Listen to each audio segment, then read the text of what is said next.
Porque senão não faz nenhum sentido você vir aqui nessa manhã. Não faz sentido acordar cedo, trocar de roupa, fazer maquiagem, perder um domingão bonito, com um sol bonito desse, não indo no parque para ir na igreja e voltar do mesmo jeito. Isso não faz sentido, isso é loucura, isso é imbecilidade mental, interna. Então vamos pedir ao Senhor o seguinte: Senhor, eu não quero voltar para casa sem ser impactado pelo poder da tua palavra. Me dá um pedaço da tua graça nessa manhã.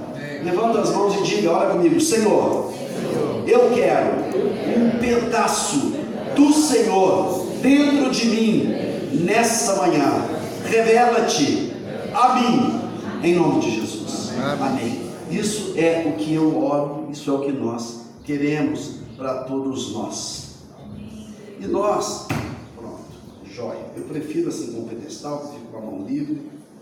Joia. E nós, cada um de nós, temos as nossas necessidades, temos o nosso jeito de ser. Cada um de nós somos um indivíduo, temos um formato, temos um medo, temos um anseio, temos um projeto, temos uma referência. Cada um de nós é um indivíduo e cada um de nós é conhecido por Deus e pela sociedade por aquilo que é.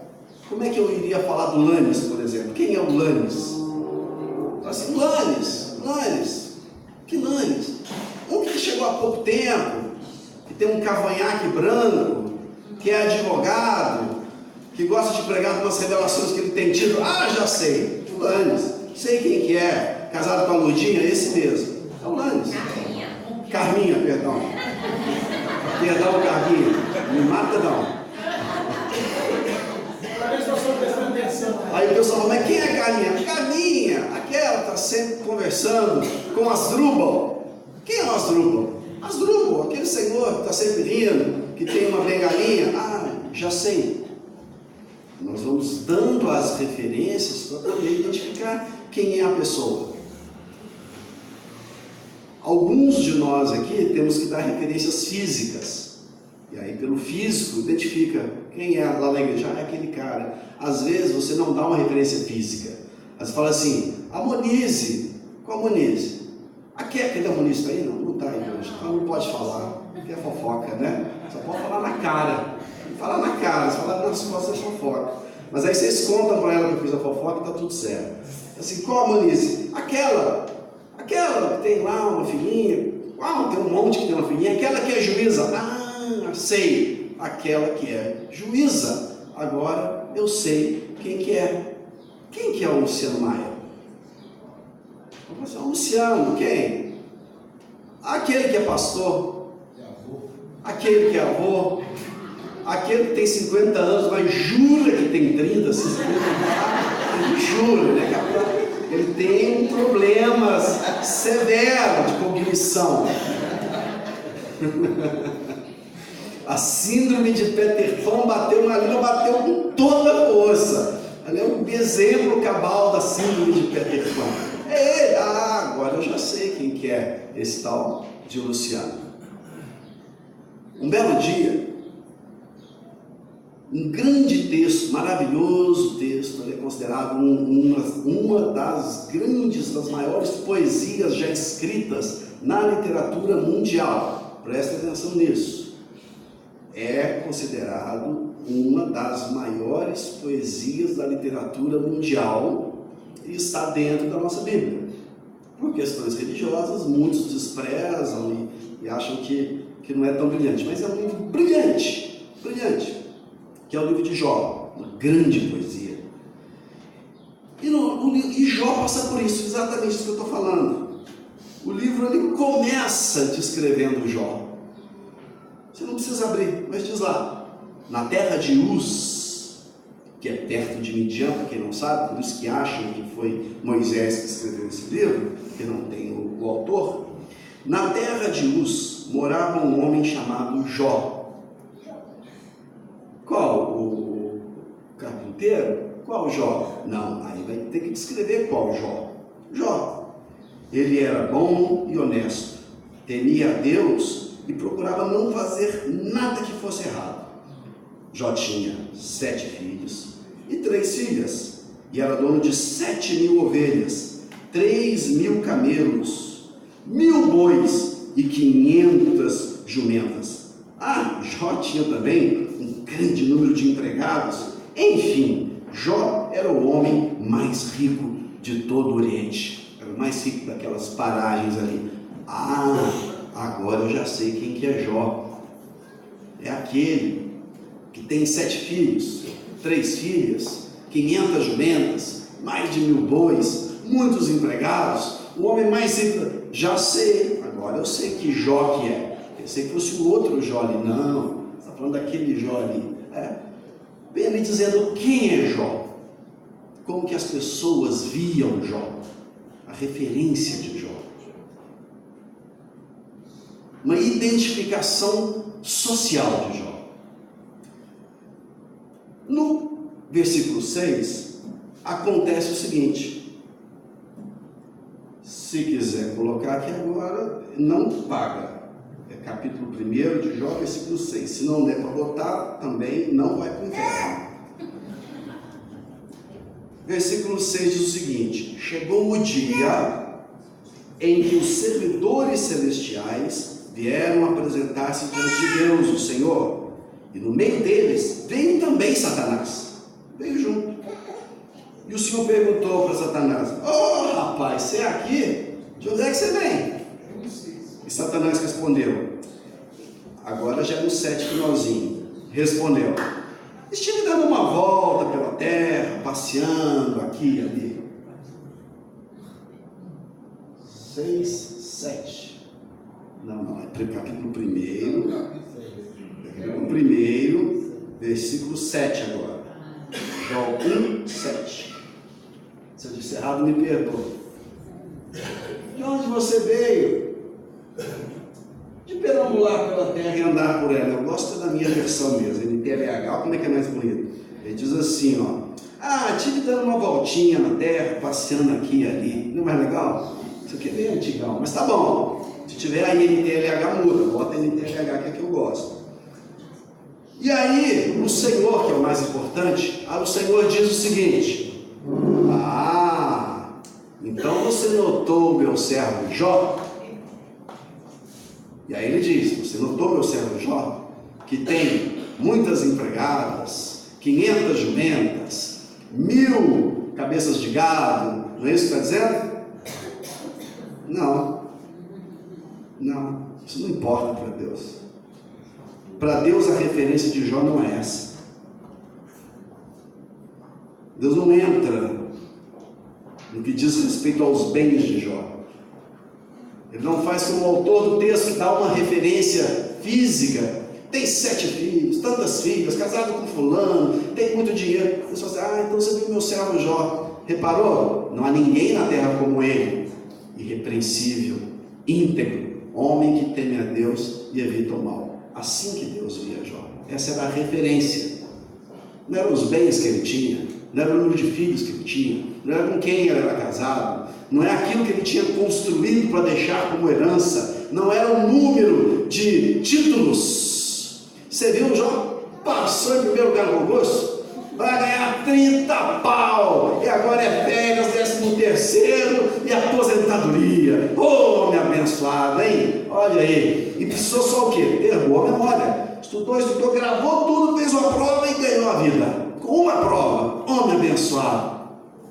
Ele não entra nessa. Viu, Jó?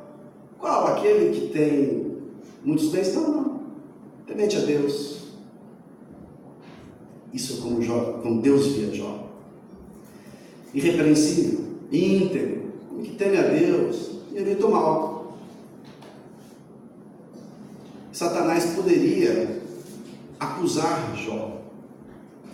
Poderia falar assim, mas eu vi um pecado dele. Mas eu vi que ele cometeu tal coisa. Mas eu vi que a fé dele não é tão grande assim. Poderia tentar discutir com Deus. Mas ele parte por um outro caminho. Satanás parte por um caminho que a gente parte. Satanás ele não entra no debate assim, não, mas ele não é tão bom assim. Aí Satanás diz o seguinte: Será que não é por interesse próprio que Jó o teme? Tu não deixas que nenhum mal aconteça com ele, a sua família e tudo que ele tem. Abençoa tudo o que Jó faz. E no país inteiro, Deus, ele é o homem que tem mais cabeças de gado. Não é à toa. Está dizendo aí que é um homem íntegro, temente a Deus. Óbvio, até eu, se eu me desse isso tudo, eu deixava de ser Satanás. Tá fácil. Eu vou chegar. Vou para cá. Não vou para cá, que eu estou vendo que o grupo dali não está me vendo direito. Pronto. Agora todo mundo consegue, eu sobretudo consigo olhar todo mundo. Jóia. É claro, tá fácil. Se eu der isso tudo aí para qualquer um entra nessa parada, vamos adorar a Deus. Satanás faz uma provocação no versículo 11. Mas se tirares tudo o que é dele, verás que ele te amaldiçoará sem nenhum respeito. Vai lá, tira. E ali começa uma aposta. 5.000, 10.000, truco! Fala assim, eu aposto. Deus falou assim, não, o coração dele não está nessas coisas. Tá sim, não tá, duvido, tira se tu for. Eu vou tirar, você vai ver, não vai resolver, vai sim, vamos lá, então vai lá, eu te autorizo, vai e tira. Os dois entram numa aposta. E Jó, tadinho, na dele ali, quietinho, cuidando das coisas dele, sem saber que estava sendo alvo de uma aposta. E Deus autoriza o inimigo. Fala assim, eu te autorizo. Pode tirar o texto aqui, obrigado. Eu te autorizo. Porque se não houver autorização, não teria como acontecer nada. Eu te autorizo, vai lá. Pode tocar nas coisas dele. Você vai ver que eu vou ganhar essa aposta. Vai lá. Satanás saiu dali e foi um arraso. Todo mundo conhece a história. Ele perde os filhos, perde os bens e vira um homem pobre. E as pessoas lá na terra de Uz falam assim, você conhece Jó? Qual Jó? Aquele que era rico, que ficou pobre, quebrou. Nossa, você viu que coisa, hein? Sempre achei que tinha alguma coisa errada ali. Se ficou pobre, boa pista não era. Aposto que tinha um negócio escuso ali. Está lá, homem de Deus que homem de Deus não pega as coisas. Tem pecado. E aí vem tudo aquilo que a gente conhece. Quando um homem perde os seus bens, quando as coisas não começam a ir tão bem, vários acham isso muito engraçado. Talvez, quantas vezes, nós mesmos que estamos aqui rindo dessa história, talvez não tenhamos dito, fulano, ficou doente? Qual será o pecado? O que Deus o amaldiçoou? O que ele fez contra Deus? Porque de graça não é. De graça não é, porque aquilo que o homem planta é o que ele colhe. É a lei da semeadura. E é o que falaram de Jó. Certamente tem pecado. Antigamente, quando eu pregava esse sermão, eu lembrei que agora ainda no banheiro, né? Que eu não tinha lembrado disso, mas eu falava muito assim, que o erro de Jó foi ter sido um homem muito bom. Se tivesse sido um homem um pouquinho pecador, um homem meio mau, não ia entrar naquela disputa. Deus ia falar assim, não mexe não, que eu sei que ele vai perder. Eu sei que na hora que eu mexer nos bens dele, ele já vai me amaldiçoar, eu vou perder esse cara. Não quero perder esse cara, então eu dou um frio conforme o cobertor, nem encosta. Mas como ele era muito bom, ele se ferrou. Ele falou assim, pode tocar, aposto. Eu acho lindíssimo. Eu vou ler, vocês não precisam acompanhar na Bíblia de vocês. Quando Jó perde tudo, qual que é a reação dele? A reação eu acho maravilhosa, estou tentando localizar aqui. É 20, versículo 20? Isso. Então Jó perdeu tudo. Então Jó se levantou em sinal de tristeza, rasgou suas roupas, rapou a cabeça, depois se ajoelhou, encostou o rosto no chão e adorou o Senhor. Louvado, engrandecido, exaltado seja o teu nome, Deus poderoso, Deus forte de Israel. Poderia ter seguido o conselho da esposa, né? Você ainda fala com esse Deus aí, amaldiçoa esse teu Deus e morre. Se é Deus, troca, vai no DP, manda demitir esse Deus, contrata outros. Esse Deus não presta, não. Isso é Deus, isso é praticamente um capeta que só está servindo. Perde tudo. E aí, depois disso, Jó disse assim: nasci nu, sem nada, e sem nada vou morrer. O Senhor Deus, o Senhor tirou, louvado seja o nome do Senhor. E assim, apesar de tudo que havia acontecido, Jó não pecou, nem pôs a culpa em Deus. Esse, na verdade, Jó é uma figura mítica que foi baseada nos membros da igreja metodista, na igreja Sal da Terra de Águas Claras. Viram o nosso jeitão de ser e de viver e falaram assim: vamos criar um personagem baseado nos irmãos aqui. Jó, vem a desgraça, o que o cara faz? Louva a Deus. Tipo nós, assim. Vamos até mudar o nome da placa, né? Igreja Josefina de Águas Claras. Eu acho interessantíssimo uma questão. Sempre que alguém morre e vai ter lá o enterro, alguns irmãos chegam para consolar e falam assim: chora não, fica assim não entristece não. Eu olho e falo assim: quanta bobagem. Se for para falar besteira, nem abre a boca. Como assim fica assim não? Morreu, fica assim sim, chora. E uma vez eu perdi já meus pais e passei por essa situação ridícula de eu perder meus pais, e vinha as pessoas dizer assim: fica assim não. Eu falei assim: o que você fumou estragado para mandar eu ficar assim não? Tá cheirando uns trem diferentes demais para ficar assim sim. E hoje, em função da experiência que eu tive, toda vez que alguém morre, o máximo que eu falo para a pessoa, para o enlutado, é nada. Eu dou um abraço forte e choro junto, porque é um momento de dor, gente. E se alguma palavra for sair da minha boca, é que o Senhor possa te consolar, porque não tem nenhuma palavra que eu possa dizer que possa consolar. A dor, meus irmãos, ela é legítima. Então, por favor, quando alguém morrer, abraça, fica junto. Só isso. Não precisa querer enfeitar o pavão, que não resolve. Deixa a pessoa curtir o luto. Foi o que Jó fez, preste atenção. Ele perdeu todos os filhos. Fica assim não? Fica assim não? Como assim? Diz que ele entra em luto. Perdeu os filhos, perdeu os bens, ele se entristece, rasga a roupa, chora, se angustia com aquela situação, mas não imputa a culpa em Deus. É diferente. Ele se entristece com a situação, ele é ser humano.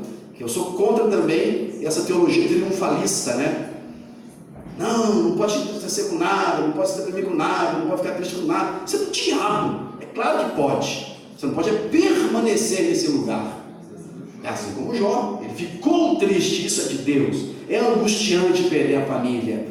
Diz que ele rasga a roupa, entra em luto, mas logo depois passa o luto e ele louva e adora a Deus e não imputa sobre Deus culpa alguma. Ah, Deus, por que vou, meu filho, agora eu não quero mais nada com você, ó, Belém, não quero mais ficar de bem, porque Deus que mata minha mãe não é Deus, isso é um capeta, porque minha mãe era para viver 500 mil anos, tudo bem Deus, o ser humano vive 100, mas minha mãe era para viver 500 mil, que imbecilidade, sua mãe vai morrer, a minha já morreu, a sua vai morrer, só se prepara para esse dia, seu pai vai morrer.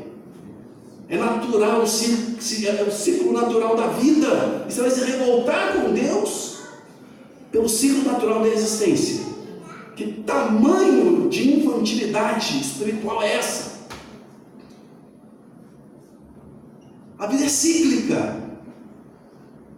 E olha para frente, não olha para trás. Não olha para a mãe que morreu, olha para o seu filho que está vivendo. Olha para os seus netos, daqui a pouco é você que está morrendo. E quer saber, você vai estar dando graças a Deus que vai estar morrendo, se você for um homem ou uma mulher de Deus. Vai dizer, Deus, que bom, já vivi, estou cansado, farto de dias, estou bem, já vivi, já vi meus netos, já fui. Deus, por favor, me leva. Vamos passear nós dois aí nesse jardim aí. É isso que é fé. Se eu tenho medo da morte, se você tem medo da morte, peça a Deus para tirar isso de você, isso não é de Deus. Nós temos duas certezas na vida, como disse Thomas Hobbes, da morte e dos impostos. Dessa ninguém escapa. Nem crente era. A morte e o imposto está aí para todo mundo.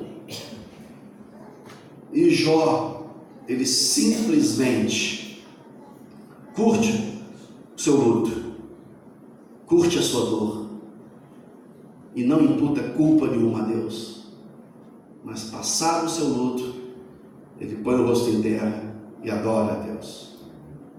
E ele fala uma das frases que eu acho mais lindas, uma das poesias mais poderosas de toda a Bíblia. Em hebraico rima, na tradução infelizmente não rima, mas ele diz: nu eu vim a esse mundo, nu eu voltarei. Deus deu, Deus tirou. Louvado seja Deus. E aí ele comprova pela reação dele que Deus estava certo. Quando Deus fala com Satanás, Deus não fala, viu Jó, que tem 500 jumentas, 1000 cabeças de gado, 7 filhos. Viu Jó, homem íntegro, reto, puro de coração, que me teme, que anda comigo. E aí ele prova que Deus estava certo. Tanto que tem um segundo encontro. Eu não vou ler aqui, mas tem um segundo encontro. Volta. Aí Deus dá uma olhadinha pro Satanás e fala assim, otário, perdeu a aposta. Otário. Tá aí, ó. E aí Deus dá uma risadinha e fala assim, viu Jó? Homem íntegro, reto, só uma risadinha no canto da boca. Que não me nega, anda comigo. Só que Satanás é Satanás, uma coisa que ele sabe fazer bem é ser Satanás. Ele não brinca, a gente às vezes brinca de crente, ele não brinca de Satanás. Ele tem um caráter de Satanás, ele é sujo, ele vai ser sempre sujo, ele nunca vai dar uma trégua, é a natureza dele. Aí ele fala assim, também, até eu, uma saúde de ferro se eu der para esse moço aí, pega um resfriado isso daí, puxa um touro. Pensa esse homem que é touro. Esse é um touro reprodutor. Até eu, essa saúde aí, nunca te negaria. Aí Deus olha e fala assim, tá bom, já sei onde é que você quer chegar com essa história. Eu falo, não, toca na saúde dele para ver se ele não te nega. Assim, porque o trabalho vai poder reconstruir tudo, é um forte. Repete a mesma história. E Deus permite que Satanás toque nele, e o homem é atormentado por algum tipo de doença, que eu não sei nem qual que é, mas o que a Bíblia mais ou menos relata, é que ele fica cheio de feridas pelo corpo inteiro, ponta da cabeça até a ponta do dedão do pé, tantas feridas e que coçava tanto, que ele tinha que se assentar nu, num monte de cinzas, porque não existiam pomadas, talcos, nem nada, cinzas, e ficava jogando as cinzas para poder aliviar. É uma visão do inferno. Em determinado momento do texto, lá no capítulo 30, ele fala assim: todos olham para mim com nojo, minha esposa não suporta o meu hálito, eu chamo os meus empregados para me trazerem água, eles nem me atendem. Os meus empregados, ainda tinha alguma coisa que sobrou, eles não me atendem. Escória da escória, uma doença incurável, um homem que a sociedade, a medicina, todo mundo já tinha entregue para morrer.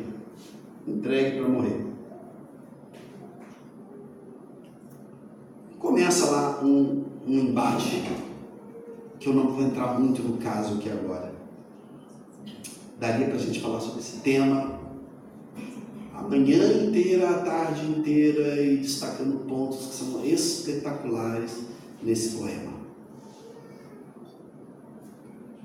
Uma coisa que é importante: terra de Uz não era dentro dos domínios de Israel. Ele não era um judeu, ou nós poderíamos dizer que ele não era crente, ele não era da nossa igreja, ele era uma pessoa de fora da igreja. Esse tipo de fé a gente não encontra só na igreja, às vezes não encontra na igreja, e às vezes encontra fora.